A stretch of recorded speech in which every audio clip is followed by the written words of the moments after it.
最近硅谷的空气里，除了花粉，最多的就是焦虑了。大家拿着几十万的年薪，供着几百万的房，看着像是人生赢家，但是心里却在打鼓，担心 AI 把我取代，担心没钱支付房贷。我们总是为了生存拼命奔跑，却忘了问问有没有另外一种轨道。不靠运气，不靠内卷，能不能换回财富自由和内心的平静呢？最近终于读完了这本书 Naval 的人生手册，从里面得到了一些感悟和逻辑吧。今天作为一个前硅谷大厂的 TPM， 加上我早退休这2年做 YouTube 的经验，跟你们聊聊改变我认知的8个 lesson。我们分为2个部分，前部分4个 lesson 是关于变有钱的，后部分的4个 lesson 是关于得到幸福和平静，特别有共鸣，也学到了很多。那我们就开始吧。第一个 lesson， 找到属于你的专属知识。Naval 说，变富是可以系统性学习和复制的过程，不需要靠运气，也不需要靠背景。我本人不是100% 同意这个，因为我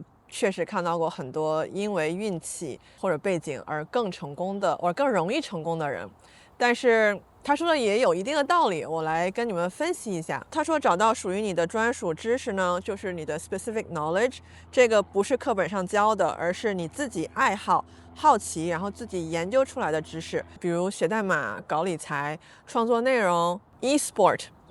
你喜欢打游戏，然后打 Dota 打得特别好，怎么说呢？就是这些知识对你来说很简单，像玩一样，但对别人就很难做到，可能有点抽象。我来具体化一点，就拿搞理财来说吧，因为这个是我的兴趣爱好。在我现实的生命中，我最好的朋友的退休账户是我来打理的，就是我来帮他看要投资哪个股票，然后每年在做 rebalancing。原因是因为我的好朋友他说他对理财这方面没有兴趣，也不想学，然后他觉得我理财还不错，所以就把这个事情 outsource 给我了。那这种现象，理财就可以变成我的 specific knowledge。我还有一个兴趣爱好，就是喜欢聊天分享，观察自己和他人的成长，或者说 in broader terms 就是 communication。 我发现我自己有一个技能，就是能把一些模糊零散的一些信息和想法串通在一起，变成一个故事，让别人可以 understand。 说实话，以前我没有觉得这是什么技能，但是因为我在大厂里面做 TPM 也做了10几年了嘛， usually 大家给我的反馈就是说我擅长组织架构，沟通清晰，执行力强，比较能够解决一些让人头疼的问题和冲突吧。怎么说呢？虽然我并不享受那份工作，所以我就赶快攒够了钱就辞职了，但是我却把这10几年的职场学到的东西都磨练出来，现在就用在我的 YouTube 事业上。我发现我是真的发自内心的喜欢去分享，我就把这些别人也会觉得有用的知识，带着好奇心，然后拍个视频分享出去，和以前在上班那种就是想要快速赶快赚到钱，赶快逃跑的那个状态是完全不一样的。所以这个就可以算得上是我的 specific knowledge， 它不是一个单一的技能，而是我过去经过职场训练，还有我的表达欲，还有我对理财的热爱，这么一个 combo。你是不是在想什么才是属于你的 specific knowledge 我看了一个阿丽的视频，他把这个总结的不错，我就借用一下。第一个就是先区分哪些事情是你内在驱动的 versus 外在驱动的，哪些事情是你自己发自内心想要去学，想要去钻研。不要跟我说你是想要去学习 AI 或者是怎么写个 AI agent， 因为那个就是一个 good example of 外向驱动的，就是因为钱你才想去学那个，对吧？还是你真的想学？其实大部分你现在想到的事情估计都是因为赚钱，尤其是咱们讲中文的社区。这个Naval也说大部分的人就是靠 external motivation 嘛，比如说为了钱，为了名声。但是他说到一个点，如果你做一件事情是为了external motivation 这些利益的话，你应该会很难坚持到终点，因为你根本就卷不过那些真心热爱这件事情的人。比如说曾经也在 Twitch 直播，然后 Twitch 呢是一个通常大家喜欢看打游戏，然后我想说那我也学学吧，但是我学了以后觉得自己就是没办法 enjoy， 也没办法打得好，所以试了几个月我还是放弃了。但是这里有一个不同的现象，尤其是就是中国长大的小孩，我发现都会比较能够逼自己或者是鞭打自己，因为从小就是被灌输思想，就是要赢啊，要拿第一啊，你的父母对你要求也很高，你想让他们因为你而感到骄傲，对吧？所以你会就是即便这件事情 maybe 不是你内心想要的，但是你可以想办法把它变成，甚至骗自己成为你自己内心想要的。比如说我就是想要赢，我就是想要拿第一，我就是想要拿到 performance review 里面是我们组里面最高的那个。为什么我这么说？我自己也曾经是这样子的。Until I wake up， 你有没有发现，就算你做到了你父母中那种完美的孩子，但是那个生活可能并不是你想要的。如果你已经有了这种觉醒，那你非常的幸运 actually。 最可怕的是你一生都在拼，赶，但是都不知道为了什么，也没有感受到真正的内心平和和快乐，然后就浑浑噩噩的过完了一生，那才是比较可怕的。第二点就是享受过程 versus 结果导向，这个我自己也是超级有共鸣，因为我以前在大厂是做TPM 的嘛，然后管项目那肯定是结果导向的，我不喜欢那个过程，那个过程很痛苦，所以我以前的工作是特别结果导向的，导致于我根本就不知道什么叫做享受过程。你跟我说享受过程，我觉得 What are you talking about？ 最近2年离开了那份非常赶路紧张的工作环境，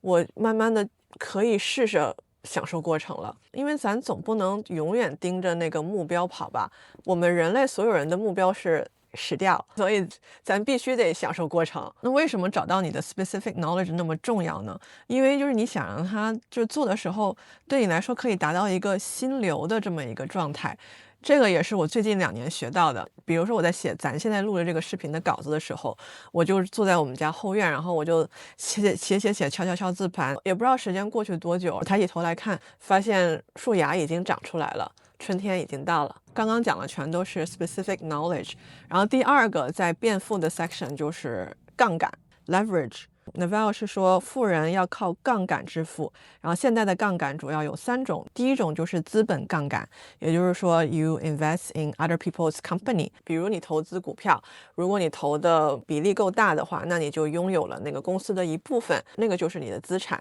但是这个杠杆不好一点是你需要初始资金，不是所有人都有那么多的。第二个杠杆他说的是叫科技 or 代码杠杆，那这个就是比如说你写一个 application 能够做一些东西，然后你去卖这个 app 吧。现在这个就更容易达到了， AI 都可以帮你写一些简单的 app。 如果你可以做这么一个 digital product 拿去卖的话，努力一次但是可以卖出很多钱。第3种杠杆就是媒体杠杆，也就是像我做这种 video， 我做一次我可以发好几个平台，但是这个我觉得算是比较没那么好用的杠杆，因为平台也很 smart， 这个视频可能刚出的前3天会有很多人看，之后平台也就不怎么推了，除非你是像那些很火的人一样去写书去做演讲，那些可能会更可以靠 leverage 去赚钱，但是对于大部分的人来说也不是很现实可以发生的事情。所以我本人还是喜欢用前2种杠杆，但是我写 code 也不怎么样，所以我就用前1种杠杆，就是我投资公司，投资很多股票。关于变富的第3个 lesson， Naval 说的就是建立个人的责任感 accountability。 他说的是敢于 put your name out there， 就把你自己放在聚光灯中间，这样子你会更容易赚到钱。比如说看病，我最近在做这个整牙，那我这个整牙也可以去医院里面找随便的医生去做，我也可以去找一个 specialist， 就是专门做这个整形的，就是 orthodontist。 我是做了很多的 research， 然后经过我的 dentist 的推荐，找了一个专门 well known for 整牙的，他的整个诊所都是整牙的，他的诊所就是 name after 他的 last name， 所以他就是 put his name out there， 这样才可以 charge 更多的钱。整牙医院还是赚很多钱的。那我们去就是因为这个医生他的名字很 well known for does a good job。 财富 section 的第4个 lesson 就是玩复利游戏 play the long term game。 Naval 他也是 Silicon Valley 的嘛，在这边也遇到了很多让他觉得很聪明很有能力的人，但就算是这样，这些人也是要花最起码10年、15年、20年你才能看到成果。如果你只是努力了1-2年就想要达到结果的话，就太没有耐心了。我觉得 this applies to anything you want to accomplish， 不管你是想要学一个语言，或者是像我一样在 build 一个 YouTube channel， 都不是说我1个月甚至1年就可以拿到10万粉丝、20万粉丝。只要我一直在努力学习和 improve 我的 content， 成功是必然的，只是时间而已。换了一个 position， 咱们聊聊关于幸福篇。这一群我觉得比 focus on 赚钱的 technique 更重要。我们就来到了 lesson 5，也就是 happiness is peace。你就算是有再多钱，如果你不懂得幸福，也只是换个方式焦虑而已。Naval 这个书里面说的这个，我特别的赞同。He said, happiness is peace for me. Peace is happiness at rest, and happiness is peace in motion. 中文就是对现在的我来说，幸福其实就是内心的平静。如果说平静是静止的幸福，那么幸福就是动起来的平静。只要你有了内心的平静，你随时都可以把它 convert 成快乐。但是在大多数的时间里，这种平和感才是我们真正追求的东西。很多人觉得我们要解决完外界的问题才能够换来平静，但是外界的问题是永远不可能解决得完的。所以真正获得平静是放下有问题这个执念。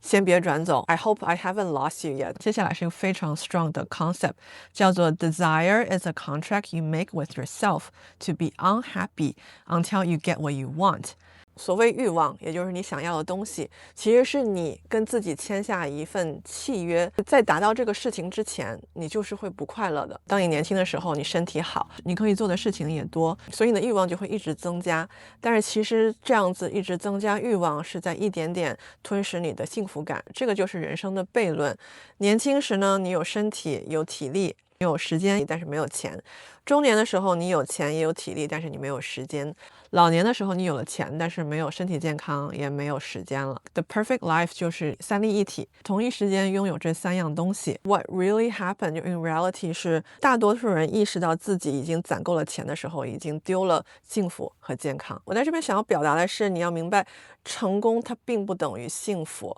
幸福是对于现状的一个满足。这个我说出来都觉得自己觉得 surprise， 是我说出来，因为我真的是慢下来了，我才能够 internalize 这句话。通常一直在追求某种成功，是因为你不满足于现状，你总是在盯着下一次的成功，就没有办法感受当下的平和。孔子曾经说过，一个人有2条命。当你意识到你只有1条命的时候，你的第2段生命才真正的开始了。这是一个挺深刻的问题。You might question， 我的第2条生命是什么时候开始的，又是如何开始的？大多数的人 realize 这个答案以后，就会有一种大梦初醒的感觉。So I'm not being superficial here。 我可以说一下我自己的经历。我的第2段生命是从29岁开始的，那时是我第一次意识到我真的会死。老观众可能都知道，我曾经第一次裸辞也是因为这个事情是一个很大的 trigger。 那个时候就是身体里面长了一个肿瘤，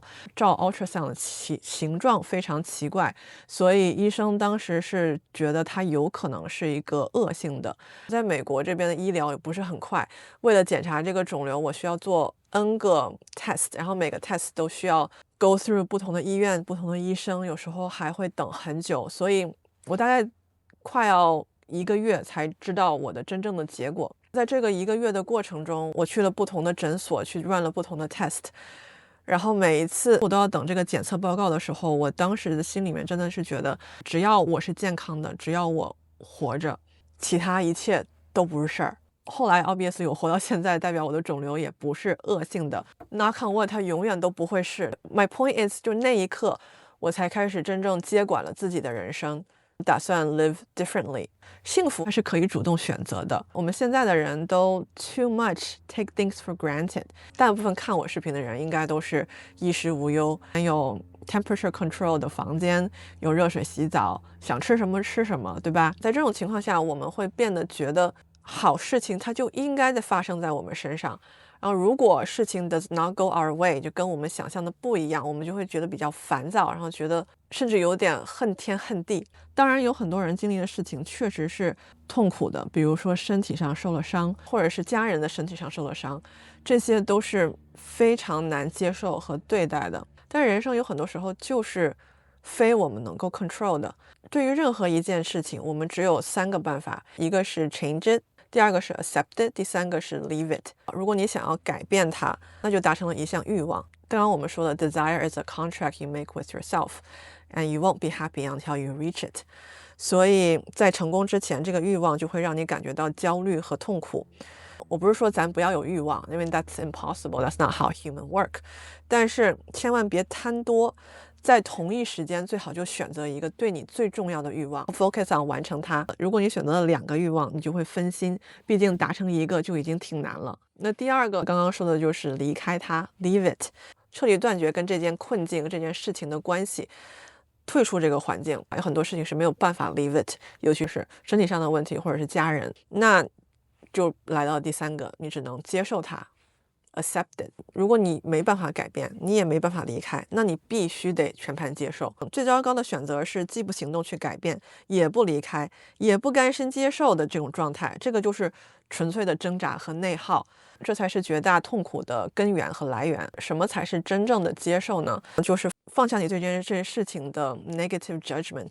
你要意识到万物皆有因果，当放下这一刻，就是过去所有连锁反应的必然结果。痛苦是因为你拒绝接受这件事情的发生，你不 accept it， 因为你就觉得这个事情它不应该这样。当你不再这么想的时候，痛苦自然就消失了，因为你已经接受了。即使你在努力的改变这件事情，你也得先接受它。如果你是带着怨气去改变，那本质上还是拒绝接受现实，是非常 wasted energy。刚刚我举例的这些是你身体上的痛苦，但有些情况是你可以改变的，你可能以为自己不能改变。比如说我老公，他有时候会觉得比较 lost， 然后有时候会因为工作上的一些事情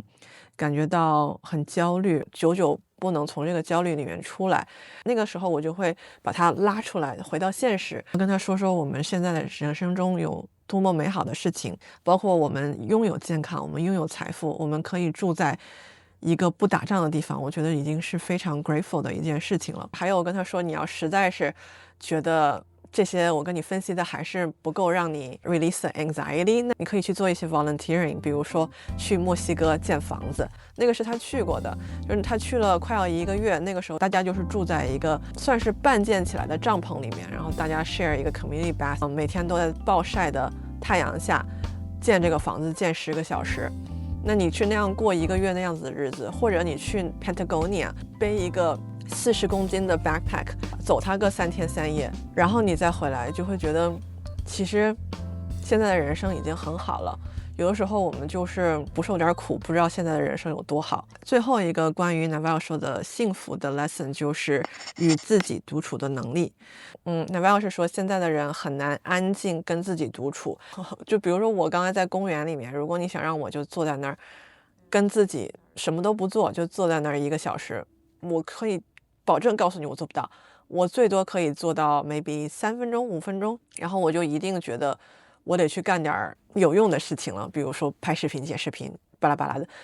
所以 Naval 推荐的就是 meditation， 这个我也不知道咱这个观众群里面能不能共鸣，因为我自己是有做 meditation 的，我每天都做，最少5分钟，最多1个小时。然后我的 meditation usually 是我在醒来，就是在我刚醒的时候，我不是像那些大佬一样盘着腿在那儿做，我只是还在半醒不醒的时候打开我的 Headspace app， 这不是个广告 I wish 这是个广告，我就会在那儿听一些他跟我讲的一些呼吸啊，或者是就是观察你的身体，观察你的 surrounding， 听听你的旁边的声音。然后我通常听到的声音是鸟叫、冰箱的声音，还有我的狗狗的呼吸声。狗狗的呼吸声和鸟叫都会给我带来无比的幸福感。然后晚上睡觉的时候，我会听的 meditation 是那种 immersive experience。我最喜欢的就是房车旅行。我不可能一直在外面房车旅行，因为我还有老公，我还有3个狗狗需要照顾，所以我在家的时候，我经常 imagine 我在外面房车旅行，然后我会听我现在在 Zion National Park。这个 app 里面那个 Sleepcast 会整个给我 build 一个 imagery， 他会跟我说我现在在一个红的 canyon 里面，然后我看到了羚羊，我听到了卡尤里的叫，我感受到了微风，然后他会放一些背景声音，让我感觉我真的在 Zion National Park， 然后我感觉我又回到了12月份我自己出去玩的那种快感，然后就会得到了很多内心的平静，然后就很容易睡着。这个是我自己的办法。我觉得这个找幸福，你得去试试找一个你自己能够感知到幸福的办法，不要太着急，要有点耐心。这个办法如果对你不好用，你可以去试试别的 as simple as 去 park 走一走，感觉到一些风，看看天，对自己微笑，去游泳，去学怎么冲浪，找一些你自己能够感受到幸福和快乐的 activity。我刚才说的都是我的幸福 activity。就像 Naval 说的，人生是一场单机游戏，你自己来也是自己走。太多人都 stuck 在玩这个多人游戏里面了，但其实根本就没有必要。你只需要问问自己，当下这一刻你平静吗？如果你觉得很累，觉得很赶，那不如试试放下一些 desire， 或者像我一样，没有什么是一杯奶茶解决不了的。也希望在这个视频里面能够让你稍微减少一点压力，感受到一点自由的味道。我们一起在财富和幸福的道路上一起走，慢慢走。我们下期见，拜拜。